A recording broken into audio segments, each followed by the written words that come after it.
जय श्री कृष्णा। आप सभी को चातुर्मास की ढेरों शुभकामनाएं। प्रिय भक्तों, आप सुन रहे हैं श्री विष्णु पुराण। विष्णु पुराण चातुर्मास में विशेष फलदायी है और यूं तो विष्णु पुराण जब भी सुना जाए वह मनुष्य का कल्याण ही करता है। विष्णु पुराण में आप सुन रहे थे पंचम अंश, क्योंकि अभी जन्माष्टमी गई थी इसीलिए हमने पहले विष्णु पुराण में पंचम अंश आरंभ किया था, जो भगवान श्री कृष्ण की लीलाओं को समर्पित है, भगवान श्री कृष्ण के अवतार को समर्पित है। इन संपूर्ण वृतांतों में आपने जाना कि किस प्रकार से वासुदेव का जन्म हुआ, किन हालातों में वो जेल से बाहर निकलकर और गोकुल को पहुंचे, गोकुल में उनका लालन पालन हुआ, कैसे पूतना आदि राक्षसों का वध किया, किस प्रकार से काली दह में कालिया नाग से मुक्ति दिलवाई, फिर कंस आदि विकट राक्षसों का संहार करके इस पृथ्वी को राक्षसों के भार से मुक्त कराया। तदुपरांत बाणासुर सहित अनेकों राक्षसों को उन्होंने इस पृथ्वी से दूर किया और इस पृथ्वी का भार कम किया। जब देवताओं ने कहा कि प्रभु अब आप 100 वर्ष से अधिक समय के हो गए हैं इस पृथ्वी पर और अब आपने भार कम कर दिया है तो आप प्रस्थान करें, तो भगवान वासुदेव ने कहा कि नहीं, अभी नहीं, यदुवंश बहुत बड़ा हो गया है और इस यदुवंश का बहुत अधिक भार है, अर्थात जो उनका अपना वंश था वह बहुत बड़ा हो गया है और उसका अपना भार है इस पृथ्वी पर, उसे भी समाप्त करना आवश्यक है। तो कुछ घटनाएं घटित हुई कि ऋषिगण आए भगवान श्री कृष्ण की नगरी द्वारिका में। वहां पर जो उनके युवा थे उन्होंने, उन युवकों ने उन ऋषियों का अपमान कर दिया। उन्होंने एक युवक को स्त्री के कपड़े पहनाए और ऋषियों से कहा कि ऋषिवर, ये संतान चाहती है तो इसको क्या होगा। अब वो त्रिकालदर्शी ऋषि थे सभी के सभी, तो उन्होंने कहा इसको मूसल होगा और वो मूसल तुम सबका संहार करेगा, क्योंकि ऋषि क्रोधित हो गए। जब उग्रसेन जी को इसके विषय में सबने जाके बताया, उग्रसेन जी समझ गए इतने बड़े तपस्वी ऋषि हैं, उन्होंने अगर ये श्राप दिया है तो निश्चित ही घटित होगा। और इस प्रकार से शांब के पेट से मूसल उत्पन्न हुआ। उस मूसल को अग्रसेन जी ने एकदम चूर्ण करवा दिया, चूरा करवा दिया उसका, और चूरा करवा के समुद्र में फेंकवा दिया कि अब देखते हैं कैसे क्या होता है, ये कैसे हत्या होती है हमारे कुल की। प्रभु कृपा से क्योंकि श्राप लगा हुआ था तो वो जो चूर्ण डाला गया समुद्र में, उससे सरकंडे इकट्ठे हो गए, उससे सरकंडे बन गए, अनेकों सरकंडे बन गए। और उसका चूर्ण करते करते लास्ट में एक छोटी सी पत्ती जैसी नुकीली चीज़ रह गई थी उसकी, वो उन्होंने साथ में समुद्र में फेंक दी। तो उसको किसी मछली ने निगल लिया। वो मछली किसी मछुआरे के हाथ में पड़ी और मछुआरे ने जब उसको काटा तो उसमें से वह पत्ती निकली। उस पत्ती को एक शिकारी ने उससे ले लिया। इस प्रकार से घटना घटित हुई। और एक दिन जब भगवान श्री वासुदेव ने कहा कि अब हमें यहाँ से प्रस्थान करना चाहिए, प्रस्थान करते हुए भगवान उन्हें उचित स्थान पर ले गए, जहाँ पर भोजन करते करते ही यदुवंशियों के बीच में झगड़ा आरंभ हो गया। झगड़ा केवल इस बात पे कि मेरा भोजन श्रेष्ठ और तेरा भोजन तुच्छ, इस बात पे झगड़ा उत्पन्न हो गया। असल में तो सब माया थी, माया ने सबके दिमाग को फेर दिया। इतना भयंकर झगड़ा उत्पन्न हुआ कि पहले हथियारों से लड़ने लगे, फिर हथियार टूट गए तो जो सरकंडे उगे हुए थे उन सरकंडों से मारने लगे। और वो सरकंडे साधारण तो थे नहीं, श्रापित थे, लोहे के उससे बने थे तो वो मजबूत थे, और वो तो थे भी इन्हीं यादवों के नाश के लिए, यदुवंशियों के नाश के लिए। अतः उन सरकंडों से एक दूसरे पर वार करने लगे। बहुत वार प्रतिवार हुआ। भगवान श्री कृष्ण ने भी रोकने का प्रयास किया, लेकिन किसी ने उनकी बात न मानी। जिसको वो रोकते वही सोचता ये विरोधी के साथी है। भगवान श्री कृष्ण के रोकने पे भी कोई ना रुका और देखते ही देखते पल भर में ही सभी यदुवंशी समाप्त हो गए। तब भगवान श्री कृष्ण ने अपने सारथी को भेजा कि तुम जाओ और उग्रसेन से कहना कि वहाँ पर अर्जुन आएंगे, अर्जुन के साथ वो चले जाएं, और जब तक अर्जुन वहाँ रहें तब तक ही वो नगरी में रहें, द्वारिका में। अर्जुन के द्वारिका छोड़ते ही यह नगरी डूब जाएगी। वहाँ केवल मेरा मंदिर रह जाएगा जहाँ मैं सदा विराजमान रहूँगा। इस प्रकार से ये सारा वृतांत घटित हुआ। वासुदेव कृष्ण वहाँ जंगल में विश्राम कर रहे हैं। एक शिकारी आता है, उसे उनका चमकता हुआ पैर दिखता है जिसमें मणि है जो आँख के जैसे दिखती है। उसे लगता है कि ये किसी हिरण की आँख है और वह तीर चला देता है। अब सृष्टि का नियम देखिए कि ये वही शिकारी है जिसको मछली के पेट से वो नुकीली चीज़ मिली थी लोहे की। और वो नुकीली चीज़ किस लिए बनी थी? वो नुकीली चीज़ बनी थी कि इसी से यदुवंश का सर्वनाश होगा। जो मूसल होगा उससे सर्वनाश होगा। उस मूसल का ही हिस्सा था वो नुकीली पत्ती। वो पत्ती उस तीर पर लगी थी। शिकारी ने तीर चलाया हिरण समझ के और वो सीधा भगवान की उस पैर में लगा जहां पर वह मणि थी। शिकारी को बड़ा पश्चाताप हुआ, घबराया। भगवान ने कहा घबराओ नहीं, तुम्हें मुक्ति मिलेगी, तुम्हें निश्चित ही मेरा धाम मिलेगा। और इस प्रकार से भगवान श्री कृष्ण ने अपना देह त्याग दिया। इससे आगे का वृतांत अब हम आज सुनेंगे। आपसे निवेदन है कि यह भगवान विष्णु का पुराण का वीडियो है तो कृपया वीडियो को एक बार लाइक अवश्य कर दीजिएगा। परमेश्वर वासुदेव की कृपा प्राप्त करने के लिए कमेंट बॉक्स में अवश्य लिखिएगा जय विष्णु भगवान या ओम नमो भगवते वासुदेवाय। ये मंत्र जितने लिखे जाएंगे उतना कल्याण होगा। आप देख रहे हैं देवभूमि ज्योतिष संस्थान का प्रतिष्ठित यूट्यूब चैनल देवभूमि धार्मिक। हम यहाँ पर सभी व्रत और त्योहारों की सही शास्त्रीय जानकारी प्रदान करते हैं। ज्योतिष शास्त्र और पंचांग के आधार पर आपको बताते हैं कि कौन सी तिथि कब है, व्रत आदि कब करना है, क्या विधि है, क्या नियम है। यदि आप सभी व्रत और त्योहारों की सही शास्त्रीय जानकारी पाते रहना चाहते हैं तो कृपया चैनल को सब्सक्राइब कीजिए और बेल आइकन को प्रेस कीजिए। जब आप चैनल को सब्सक्राइब करेंगे तो वहाँ पर एक घंटी का निशान बना हुआ आएगा, उसको अवश्य दबाइएगा, तभी आपको हमारे सारे वीडियोस प्राप्त होंगे। आइए प्रिय बंधुओं, अब पाठ आरंभ करते हैं। सर्वप्रथम परम पूज्य गुरुदेव के चरणों की वंदना करते हैं। बोले गुरुदेव महाराज की जय। गुरुर्ब्रह्मा गुरुर्विष्णु गुरुर्देव महेश्वरः गुरुर्साक्षात् परब्रह्म तस्मै श्री गुरुवे नमः। बोले गुरुदेव महाराज की जय। या देवी सर्वभूतेषु मां सरस्वती रूपेण संस्थिता नमस्तस्यै नमस्तस्यै नमस्तस्यै नमो नमः। बोले सरस्वती महारानी की जय। बोले प्रथम पूज्य श्री गणेश जी महाराज की जय। बोले श्री विष्णु भगवान की जय। बोले विष्णु पुराण की जय। आप सभी दर्शकों को, आप सभी श्रोतागण को मेरा नमस्कार।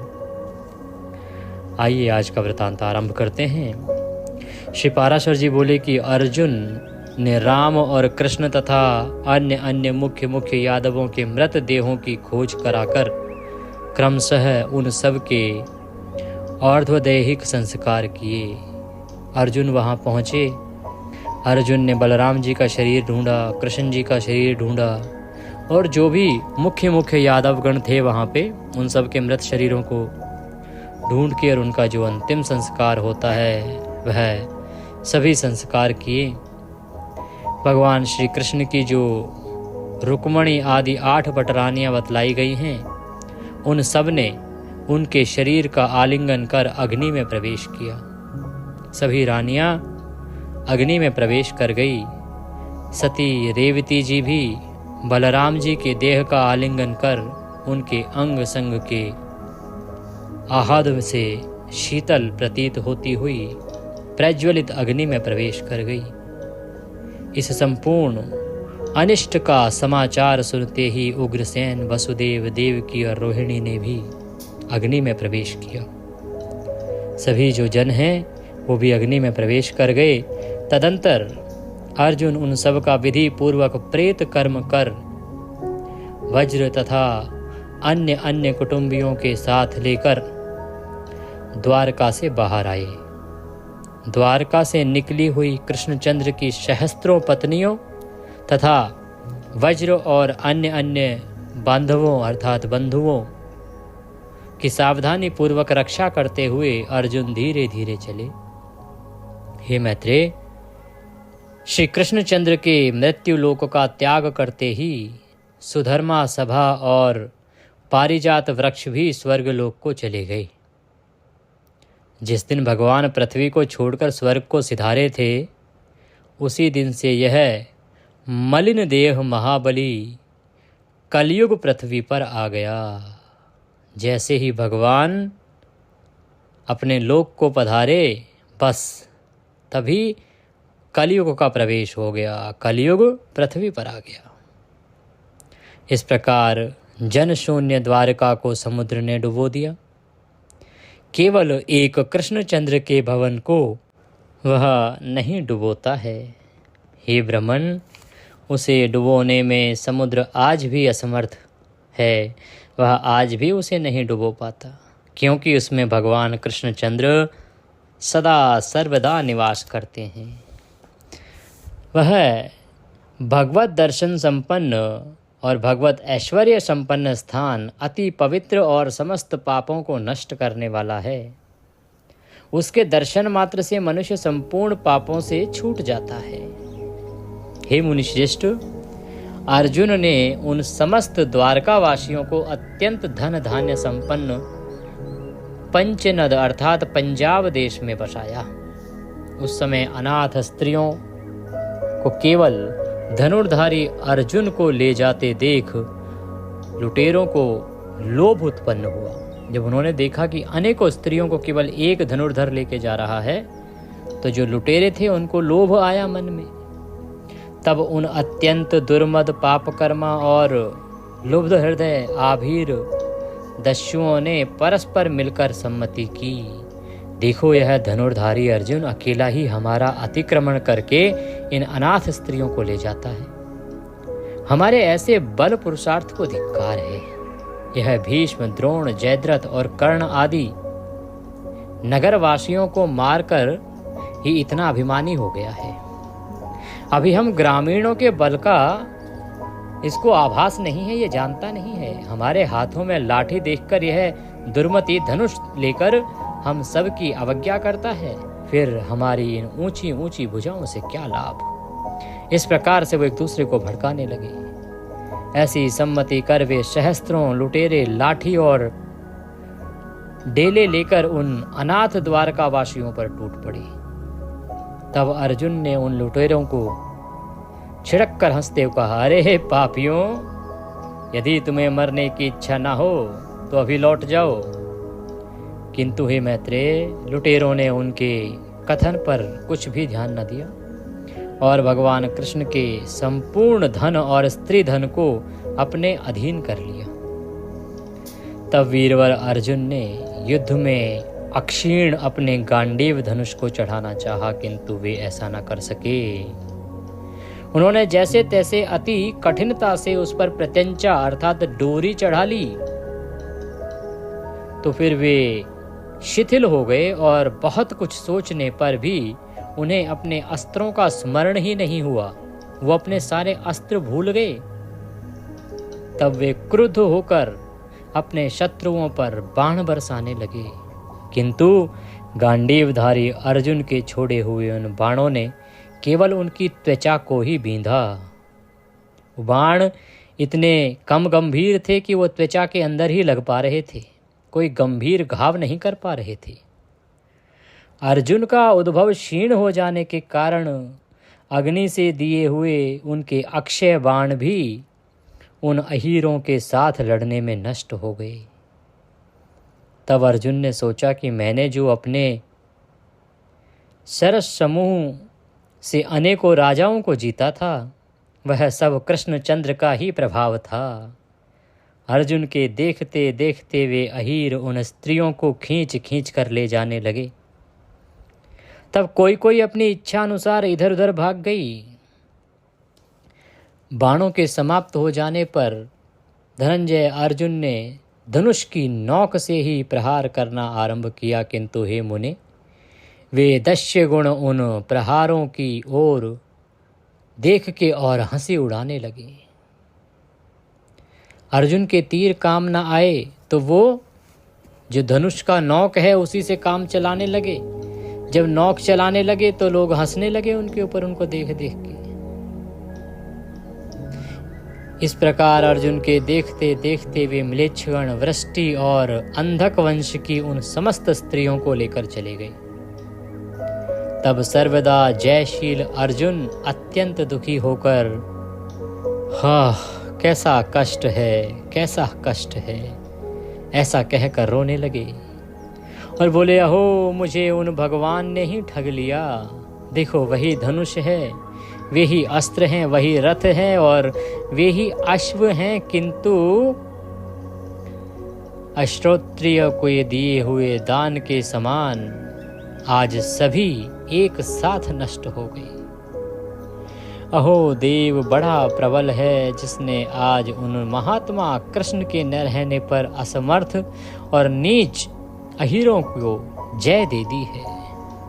देखो मेरी वे ही भुजाएं हैं, वही मेरी मुष्टि है, वही कुरुक्षेत्र स्थान है और मैं भी तो वही अर्जुन हूँ। तथापि पुण्य दर्शन कृष्ण के बिना आज सब सारहीन हो गया है। अवश्य ही मेरा अर्जुनत्व और भीम का भीमत्व भगवान कृष्ण की कृपा से ही था। देखो उनके बिना आज महारथियों में श्रेष्ठ मुझको तुच्छ आभीरों ने जीत लिया। अर्जुन इस प्रकार कहते हुए अपनी राजधानी इंद्रप्रस्थ में आए और वहां यादव नंदन वज्र का राज्याभिषेक किया। तदंतर वे विपिनवासी व्यास मुनि से मिले और उन महाभाग मुनीश्वर के निकट जाकर उन्होंने विनय पूर्वक प्रणाम किया। अर्जुन को बहुत देर तक चरणों की वंदना करते देख मुनिवर ने कहा, आज तुम ऐसे कांतिहीन क्यों हो रहे हो? क्या तुमने भेड़ों की धूलि का अनुगमन किया है अथवा ब्रह्म हत्या की है, या तुम्हारी कोई सुदृढ़ आशा भंग हो गई है, जिसके दुख से तुम इस समय इतने श्रीहीन हो रहे हो? तुमने किसी संतान के इच्छुक का विवाह के लिए याचना करने पर निरादर तो नहीं किया, अथवा किसी अगम्य स्त्री से रमण तो नहीं किया, जिससे तुम ऐसे तेजहीन हो रहे हो? हे अर्जुन, तुम ब्राह्मणों को बिना दिए मिष्ठान अकेले तो नहीं खा लेते थे, अथवा तुमने किसी कृपण का धन तो नहीं हर लिया? हे अर्जुन, तुमने सूप की वायु का तो सेवन नहीं किया? क्या तुम्हारी आंखें दुखती हैं अथवा तुम्हें किसी ने मारा है? तुम इस प्रकार श्रीहीन कैसे हो रहे हो? तुमने नख जल का स्पर्श तो नहीं किया? तुम्हारे ऊपर घड़े से छलके हुए जल की छींटे तो नहीं पड़ गई? अथवा तुम्हें किसी हीन बल पुरुष ने युद्ध में पराजित तो नहीं कर दिया? फिर तुम इस तरह हतप्रद कैसे हो रहे हो? तब अर्जुन ने दीर्घ निश्वास छोड़ते हुए कहा, भगवान सुनिए। ऐसा कहकर उन्होंने अपने पराजय का संपूर्ण वृतांत व्यास जी को ज्यों का त्यों सुना दिया। अर्जुन बोले, जो हरि मेरे एकमात्र बल, तेज, वीर्य, पराक्रम, श्री और कांति थे, वे हमें छोड़कर चले गए। जो सब प्रकार समर्थ होकर भी हमसे मित्रवत हंस हंस कर बातें किया करते थे, हे मुने, उन हरि के बिना हम आज तृण में पुतले के समान निहित सत्व हो गए हैं। जो मेरे दिव्य अस्त्रों, दिव्य बाणों और गांडीव धनुष के मूर्तिमान सार थे, वे पुरुषोत्तम भगवान हमें छोड़कर चले गए हैं। जिनकी कृपा दृष्टि से श्री, जय, संपत्ति, उन्नति ने कभी हमारा साथ नहीं छोड़ा, वे ही भगवान गोविंद हमें छोड़कर चले गए हैं। जिनकी प्रभाग्नि से भीष्म, द्रोण, कर्ण और दुर्योधन आदि अनेक शूरवीर दग्ध हो गए थे, उन कृष्णचंद्र ने इस भूमंडल को छोड़ दिया है। हे तात, उन चक्रपाणी कृष्णचंद्र के विरह में एक मैं ही क्या संपूर्ण पृथ्वी ही यौवन श्री और कांति से हीन हो गई है। जिनके प्रभाव से अग्नि रूप मुझ में भीष्म आदि महारथी गण पतंगवत भस्म हो गए थे, आज उन्हीं कृष्ण के बिना मुझे गोपों ने हरा दिया। जिनके प्रभाव से यह गांडीव धनुष तीनों लोकों में विख्यात हुआ था, उन्हीं के बिना आज यह अहीरों की लाठियों से त्रस्त हो गया और तिरस्कृत हो गया। हे महामुने, भगवान की जो सहस्त्रों स्त्रियां मेरी देख रेख में आ रही थी, उन्हें मेरे सब प्रकार यत्न करने के बाद भी दैत्यगण अपनी लाठियों के बल से ले गए। हे कृष्ण द्वैपायन, लाठियां ही उनके हथियार हैं। उन आभीरों ने आज मेरे बल को कुंठित कर मेरे द्वारा साथ लाए हुए संपूर्ण कृष्ण परिवार को हर लिया। ऐसी अवस्थाओं में मेरा श्रीहीन होना कोई आश्चर्य की बात नहीं है। हे पितामह, आश्चर्य तो यह है कि नीच पुरुषों द्वारा अपमान पंचक में सन कर भी मैं निर्लज्ज अभी जीवित हूँ। हे पार्थ, तुम्हारी लज्जा व्यर्थ है। इस प्रकार से व्यास जी कहते हैं कि हे पार्थ, तुम्हारी लज्जा व्यर्थ है, तुम्हें शोक करना उचित नहीं है। तुम संपूर्ण भूतों में काल की ऐसी ही गति जानो। हे पांडव, प्राणियों की उन्नति और अवनति का कारण काल ही है। अतः हे अर्जुन, इन जय पराजयों को काल के अधीन समझकर तुम स्थिरता धारण करो। नदियाँ, समुद्र, गिरिगण, संपूर्ण पृथ्वी, देव, मनुष्य, पशु, वृक्ष और सरीसृप आदि संपूर्ण पदार्थ काल के ही रचे हुए हैं और फिर काल ही से क्षीण हो जाते हैं। अतः इस सारे प्रपंच को कालात्मक जानकर शांत हो जाओ। हे धनंजय, तुमने कृष्णचंद्र का जैसा महात्म्य बतलाया है वह सब सत्य ही है, क्योंकि कमल नयन भगवान कृष्ण साक्षात काल स्वरूप ही है। उन्होंने पृथ्वी का भार उतारने के लिए मृत्युलोक में जन्म लिया था, अवतार लिया था। एक समय पूर्व काल में पृथ्वी भाराक्रांत होकर देवताओं की सभा में गई। काल स्वरूपी श्री जनार्दन ने उसके लिए अवसर लिया था। अब संपूर्ण दुष्ट राजा मारे जा चुके हैं, अतः वह कार्य संपूर्ण हो गया है। हे पार्थ, वृष्टि और अंधक आदि सभी यदुकुल का भी उपसंहार हो गया। इसलिए उन प्रभु के लिए अब पृथ्वी तल पर और कुछ भी कर्तव्य नहीं रहा। अतः अपना कार्य समाप्त हो चुकने पर भगवान स्वेच्छा से चले गए। ये देव प्रभु सर्ग के आरंभ में षष्ठी रचना करते हैं, स्थिति के समय पालन करते हैं और अंत में यही उनका नाश करने में समर्थ हैं। जैसे इस समय वे राक्षस आदि का संहार करके चले गए हैं। अतः हे पार्थ, तुझे दुखी नहीं होना चाहिए, क्योंकि अब उधर काल उपस्थित होने पर ही पुरुषों से ऐसे कर्म बनते हैं जिनसे उनकी स्तुति होती है। हे अर्जुन, जिस समय तुझ अकेले ने ही युद्ध में भीष्म, द्रोण, कर्ण आदि को मार डाला था, वह क्या उन वीरों का कालक्रम से प्राप्तहीन पुरुष से प्रभाव नहीं था? जिस प्रकार भगवान विष्णु के प्रभाव से तुमने उन सब को नीचा दिखलाया था, उसी प्रकार तुझे दस्युओं से दबाना पड़ा।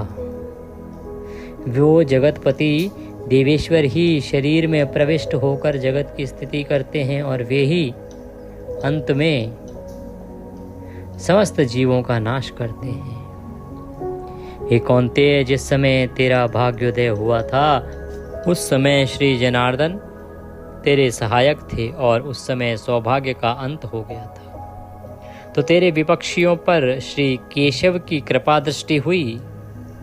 तू गंगानंदन श्री भीष्म पितामह के सहित संपूर्ण कौरवों को मार डालेगा, इस बात को कौन मान सकता है? और फिर यह भी किसे विश्वास होगा कि तू आभिरों से हार जाएगा। हे पार्थ, यह सब सर्वथा भगवान की लीला ही कौतुक है कि तुझ अकेले ने कौरवों को नष्ट कर दिया और फिर स्वयं अहीरों से पराजित हो गया। हे अर्जुन, तू जो इन सदस्यों द्वारा हरण की गई स्त्रियों के लिए शोक करता है, सो मैं उसका यथावत रहस्य बतलाता हूँ। एक बार पूर्व काल में विप्रवर अष्टवक्र जी सनातन सूर्य की स्तुति, सनातन ब्रह्म की स्तुति करते हुए अनेक वृहत जल में रहे। उसी समय दैत्यों पर विजय प्राप्त करने से देवताओं ने सुमेरु पर्वत पर एक महान उत्सव किया। उसमें सम्मिलित होने के लिए जाती हुई रंभा और तिलोत्तमा आदि सैकड़ों हजारों देवांगनाओं ने मार्ग में उन मुनिवर को देखा और मुनिवर को देखकर उनकी अत्यंत स्तुति और प्रशंसा की। वे देवांगनाएं उन जटाधारी मुनिवरों को कंठ पर्यंत जल में डूबे देखकर विनय पूर्वक स्तुति करती हुई प्रणाम करने लगी। हे काल श्रेष्ठ, जिस प्रकार वे द्विजश्रेष्ठ अष्टावक्र जी प्रसन्न हों, उसी प्रकार से वे अप्सराएं उनकी स्तुति करने लगी। हे महाभागों, मैं तुमसे प्रसन्न हूँ, तुम्हारी जो इच्छा हो मुझसे वही वर मांग लो। अति दुर्लभ होने पर भी तुम्हारी इच्छा पूर्ण करूँगा। तब रंभा और तिलोत्तमा आदि वैदिक अप्सराओं ने उनसे कहा, हे द्विज, आपके प्रसन्न हो जाने पर हमें क्या नहीं मिला। एक अन्य अप्सराओं ने कहा कि यदि भगवान हम पर प्रसन्न हैं तो हे विजय विपेंद्र, हम साक्षात पुरुषोत्तम भगवान को पति रूप में प्राप्त करना चाहते हैं। व्यास जी बोले, तब ऐसा ही होगा। यह कहकर मुनिवर अष्टवक्र जल से बाहर आए। उनके बाहर आते ही समस्याओं ने 8 स्थानों में टेढ़े उनके कुरूप देह को देखा।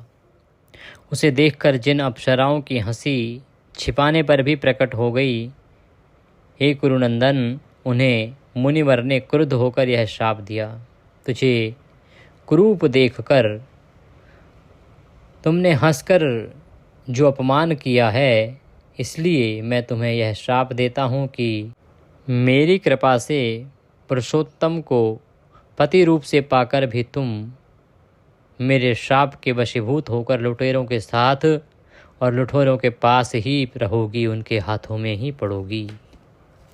इस प्रकार मुनिवर अष्टवक्र के श्राप से ही वे देवांगनाएं श्री कृष्णचंद्र को पति पाकर भी फिर दस्युओं के हाथ में पड़ी रही। हे पांडव, तुझे इस विषय में तनिक भी शोक न करना चाहिए, क्योंकि उन अखिलेश्वर ने ही संपूर्ण यदुकुल का संहार किया है तथा तुम लोगों का अंत भी अब निकट ही है। इसीलिए उन सर्वेश्वर ने तुम्हें बल, तेज, वीर्य और महात्मा और महात्म्य का संकोच दिया है। जो उत्पन्न हुआ है उसकी मृत्यु निश्चित है।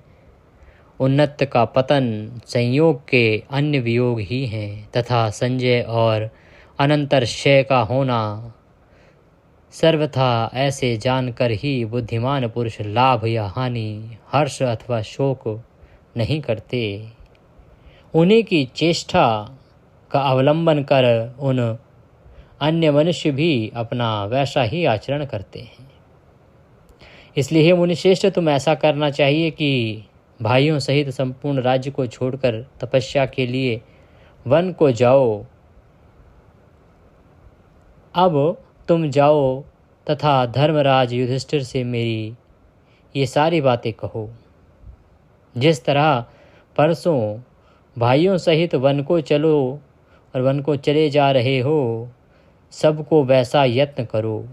व्यास जी कहते हैं कि पांडव, तुझे इस विषय में तनिक भी शोक न करना चाहिए, क्योंकि उन अखिलेश्वरों ने संपूर्ण यदुकुल का उपसंहार किया है तथा तुम लोगों का अंत भी अब निकट ही है। इसलिए उन सर्वेश्वर ने तुम्हारे बल, तेज, वीर्य, महात्म्य का संकोच कर दिया है। जो उत्पन्न हुआ है उसकी मृत्यु निश्चित है। उन्नत का पतन भी निश्चित है, संयोग की बात है। कहते हैं भगवान की जो उत्पन्न हुआ है उसकी मृत्यु निश्चित है, अंत का पतन असंभवी है, संयोग का अंत वियोग ही है, अथवा संचय का एकत्र करने के अंतर्गत यही एकत्र ना करना ही आता है। संयोग का अंत वियोग ही है तथा संचय एकत्र करने के अनंतर क्षय होना सर्वथा निश्चित ही है। ऐसा जानकर जो बुद्धिमान पुरुष लाभ या हानि से हर्ष अथवा शोक नहीं करते, उन्हीं की चेष्टा का अवलंबन कर अन्य पुरुषों को भी अपना पैसा आचरण करना चाहिए। इसलिए हे नरश्रेष्ठ, तुम ऐसा जानकर अपने भाइयों सहित संपूर्ण राज्यों को छोड़कर आए तपस्या के लिए वन को जाओ। अब तुम जाओ तथा धर्मराज युधिष्ठिर से मेरी ये बात कहो, और जिस तरह परसों भाइयों सहित वन को चले जा रहे और वन को चले जा सकें वैसा यत्न करो। मुनिवर व्यास जी के ऐसा कहने पर अर्जुन ने आकर पृथ्वी पुत्र युधिष्ठिर और भीमसेन तथा यजमो नकुल महादेव और जो कुछ जैसा जैसा देखा वैसा सुना था सब त्यों का त्यों सुना दिया। उन सब पांडु पुत्रों ने अर्जुन के मुख से व्यास जी का संदेश सुनकर राज्य पद पर परीक्षित को स्थापित करने का कार्य आरंभ किया गया और इस प्रकार से राजा परीक्षित को राजभार सौंप दिया गया। मुनिवर व्यास जी के ऐसा कहने पर अर्जुन ने आकर प्रथापुत्र युधिष्ठिर, भीमसेन तथा यजमो नकुल सहदेव से उन्होंने जो कुछ जैसा जैसा कहा सुना था सब त्यों का त्यों सुना दिया। उन सब पांडुपुत्रों ने अर्जुन के मुख से व्यास जी का संदेश सुनकर राज्य पद पर परीक्षित को अभिषिक्त किया और स्वयं वन को चले गए।